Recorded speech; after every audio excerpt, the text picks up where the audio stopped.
Real Chip TV, Chip Chatter Edition. I'm your host, Steven Hellman, here with Tom Oresco, and we had a little bit of a scare yesterday. Yes. The Adam Schefter. Yeah. We'll shaking the rattle in the cage a little bit.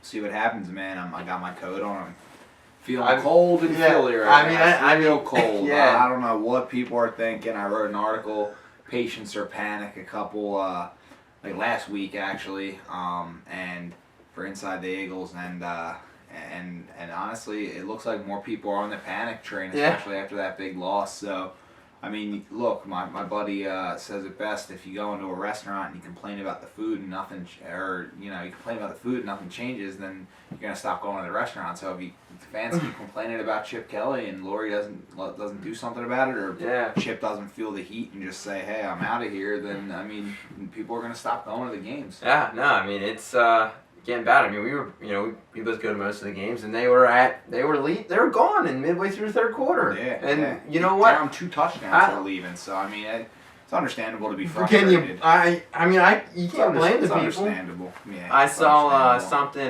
Mighty E-Rock tweeted it, and he said it really well. He's like, fans pay good money to go in there. They pay good money to boo those people. That's money coming out of their pocket. They can do whatever. They deserve to do whatever the hell they want. But the day the owner, I mean, I understand that you got to give your fans what they want, but do they really want a new coach, or do they just want a team that can win? And that's dependent on a quarterback, and it's dependent on a lot more than just a head coach. And I mean, the day our owner starts letting the media and the fans dictate, our hirings and firings, I think I want a new owner. Yeah, I mean, you gotta look at it this way. Go up and just tell them how it is, man. None of these coaches were very good until they got their quarterback. Exactly. They didn't have any success. You got Bill Belichick, he was nothing. Nothing until he got Tom Brady. Mike McCarthy, got Aaron Rodgers, nothing. Ron Rivera bounced around all over the place. Now he's got Cam Newton. I mean, the last time they hired a coach here in Philly, it was Andy Reid, and he got Donovan McNabb with the second overall pick. So I mean, who knows what would have happened if they didn't get a reliable quarterback? So I mean, I don't know, man. If they want a new coach, get a new coach. But end of the day, you need a quarterback, and obviously other things that dictate that, but. If he goes to Tennessee and goes to the playoffs every year, man, I don't want to hear any crying from the Eagles fan base. I'm sorry, I just don't want to hear it. Yeah. All right. Well, let's dive right into the questions. At Official Gold King asks, do you think it's the players or do you think it's Chip's? Chip. I'm gonna assume he means fault there. We're gonna go fault. Yeah. That's the key word. I think it's a little bit of both. I mean, look, I was reading an article today. I thought the guy was really good how he wrote it. Guys in the NFL, they have a learning curve, and over the first couple years, you got to figure things out. And the NFL was always going to catch up to some of the things he did, but he's innovative. He can adjust, but the players also have to be there too. And I think it takes a little more than just 1 year, 2 years, or even 3 years to get the right team in place to how you want to play. And I think it's a good start, but if they don't let him finish it, then who knows? Yeah, I just think a lot of people we didn't have the talent on the offensive line, but a lot of people underachieved, a lot of people aged poorly, and it's just, it's a combination of a lot of things. A lot of people couldn't they're all excuses, but it's a lot. It's stuff that reasons why we're bad. Yeah. Our offensive line's terrible. Jason Peters is washed up. I mean, you got to move on. I've never had a problem moving on from a player, and a lot of people do. I'm seeing people say they want Trent Cole to be back here, and he's better than Brandon. He's 33 years old. I mean, come on. Do people seriously think that was one of he was getting paid over $8 million this year if he didn't get cut? Yeah. Trent Cole. What has he done on the Colts? Can any of the people on Twitter tell me his stats right now? Like, come on, man. I understand he'll always be a fan favorite, and there'll always be fan favorites here, but you got to move on at some point. And if it wasn't Kelly going to move on from these guys, someone else was going to move on. So don't make him the problem. You got to move on at some point. Speaking of Trent Cole, Todd Harriman can't even get on the field. He can't. Not only not on the field, but he's a healthy scratch every week, as they call it in hockey. A coach's decision inactive. You only activate 46 or 47 guys on game day, and he's not one of them. So I mean, come on. What are we talking about here? Like, just people not being able to move on, and I can move on just fine. You're like Allen Iverson. What are we talking about? Yeah. What are we talking about? Old players. Yeah. At Jason Ardeacon 99 asks, do you still have faith in our defense at our Tampa Bay game? Valid question here. And will you guys have to change your name if Chip leaves? Yeah, we will. I'm hoping he doesn't, just not because of the name, but I like him as a coach. I think he's a good coach. I'm sticking with him. I'm by his side. And if he leaves, and God bless him, and bring the next guy in, and God bless that guy too, because oh my gosh, it's hard to coach here. And the first part, question was, you still have faith in the defense. Faith in the defense, yeah. They're young. They're not elite yet. They're still very young and coming together. But I think if you give them a couple years, I mean, I know we don't like to do that here, but if you give them a couple years, and I'm not Lane Johnson, I can rip our fan base. We got to be patient. I wrote that article, Patience or Panic, and panic is going to set in if you guys don't understand that. We need to develop a team. Like, this team was 4-12 a couple years ago. They had a bunch of overpriced offensive players, guys that were nearing their 30s, and you get rid of them, and now all of a sudden, because we're not 12-4 every single season, like, come on, man. Like, I like developing a team. I want to develop a team to build into something that can be competitive for years. Not just, we plug a guy in and he's got to be 12-4 every year. I just don't like that. I don't like the notion that people think that we're owed something, that we are supposed to be good right now. Or, I mean, come on, man. Like, what do you expect? This is a young team. I mean, I'm not trying to come at Jason Ardeacon. He's a good guy. Just asking about the defense. But yeah, I do believe in the young players here. I'm not ready to give up on Aguilar and Matthews, and that's offense. But on defense, the young guys on defense, Cox, Logan, Hicks is hurt right now, but Kendricks is still a young guy. You forget how young these guys are. You forget that it takes a while and takes gelling and different things to happen. Yeah, I mean, you got the 4 guys that everyone talks about the most. Nick Foles. He can't even start on his team. Yeah. Jerry Macklin. $12 million a year, by the way.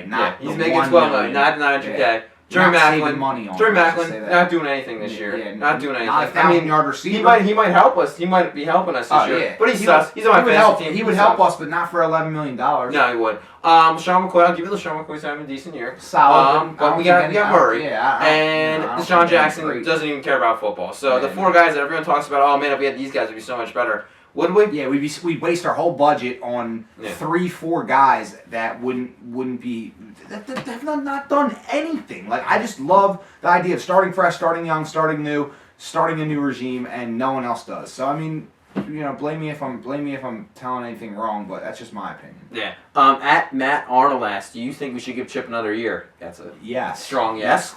Next question. At J Wazzy asked, who would you want at GM/head coach other than Chip if he left? Sean Payton. Next question. Sean Payton. All right. What about GM?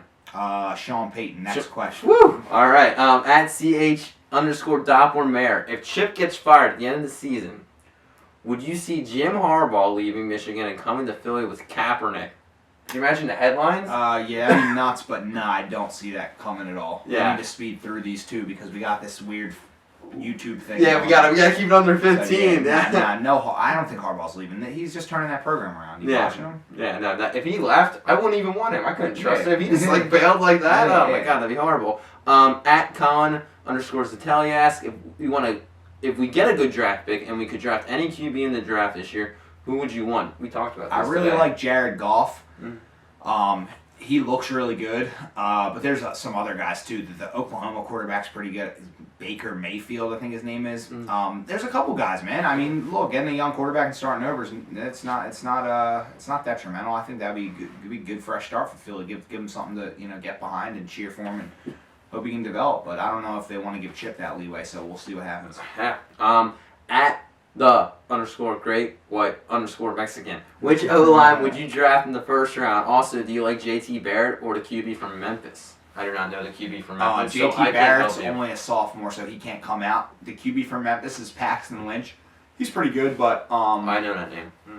The Temple Owls, my Temple Owls shut him down. They did. I like Jared Goff better personally. I think he moves better. I was watching some highlights today, and I mean, you can't really tell from highlights because it's all their good plays. So I'd have to watch tape, and I don't have really access to that. Yeah. So, O-line. I don't know any O linemen. I got nothing. I've been pretty busy this year with a lot of other crap. So I don't, and even years I wasn't busy, I don't know O line. So I'll say just get the best tackle you can, and right or left. You lane the left. Either or. Left is more important.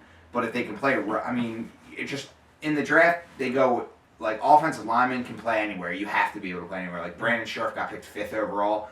and he was a tackle in college, but he also played guard, and now he plays guard in the NFL, and I'm sure they'll kick him out to tackle when he's ready. So that's kind of how it goes. So I'm just give me the best offensive lineman you got. Okay, all right. At Harmon_33 Shacklet. We kind of answered the first part of your question, bud, but he also, in the second part, he said, we need a star wideout. Who would you want out there? Oh, man, Alshon Jeffrey would be a beast. Sick. Calvin Johnson wouldn't be bad to mentor some of our guys if they move on from him in Detroit. He's scheduled to make $24 million next year, which isn't going to happen. They either need to structure him or cut him. No one's taking that contract. No one's taking a $24 million receiver. So, I mean, I don't know if they've got those guys would want to come here or not, whatever. But I mean, we have the money, and we're gonna have the money, and those are the two guys. But if I could pick anyone in the NFL, I'd take Antonio Brown. Antonio Brown, that'd be sick. Yeah. Or Odell Beckham. Alshon would be awesome. Yeah. If we get Alshon, that'd be wild. Mm-hmm. Zay asks, I believe if Phil Rivers somehow becomes available, do you see them making a play for him, or do you go for someone else to help solve the QB problem? I was talking about that before with at the game when we were with our buddy Kyle. He's a big Phil Rivers fan, but I just like the idea of starting over because these like misfit quarterbacks. I love Phil Rivers. He's a good quarterback. Like he is a really good quarterback, and I wouldn't mind grabbing him and drafting a guy. That'd be awesome because we'd be able to win now and satisfy our fans and let them chill, and we'd have a guy under wraps developing. Yeah, I think get a quarterback and then draft a guy and groom. You're not going to bring a quarterback in and just and that goes for any coach because you have a good team now. My issue with getting a new quarterback right away is you got a good team. Yeah. You got the O-line that has some flaws, but I mean this team has succeeded with poor quarterback play. It's done well. So if you can get a decent quarterback, groom a guy that you draft that you like, and you drafted Barkley, you drafted you had Foles that didn't work out. You've had these guys that you tried to groom just didn't work out. So maybe we try again, draft a guy, get a veteran to start, but then you groom a guy in the system. So. Yeah, and I will say this about Chip Kelly is that he needs to drop the Stone Cold act and start falling in love with the quarterback because you need to be married to your quarterback in the NFL. You just have to be. Yeah. At Aiden_Robinson asks, is Chip Kelly's career going to continue in the NFL if he gets fired? I think he will. He'll go right to Tennessee or wherever, and I think he could be successful. I mean, every coach with their quarterback, it's that simple. All right. Last question. Good one here. Tim Wack. Pretty simple. Are we actually going to win on Thanksgiving? Yes. Yes, we will. We're going to do it. And then we'll be one game back. And the Giants lose. And then we're tied for first. And then all of a sudden, Chip's still leaving? And then Chip's still leaving. All right, guys. Big game tomorrow, Thanksgiving. Happy Thanksgiving. Happy Thanksgiving. And, you'll see on the rant, I'll be in the turkey costume, win or lose. Yeah, forget for a second, forget about the game, forget about Chip Kelly, forget about this crazy organization. Just think about your family for a second and be thankful that we're all here and we're all able to debate every day on Twitter. And we're able to, talk about this team and cheer for them. And they're not going anywhere, whether the coach is or not. So we'll keep an eye out for what happens. But let's go Eagles. Yeah, happy holidays, guys. Stay safe.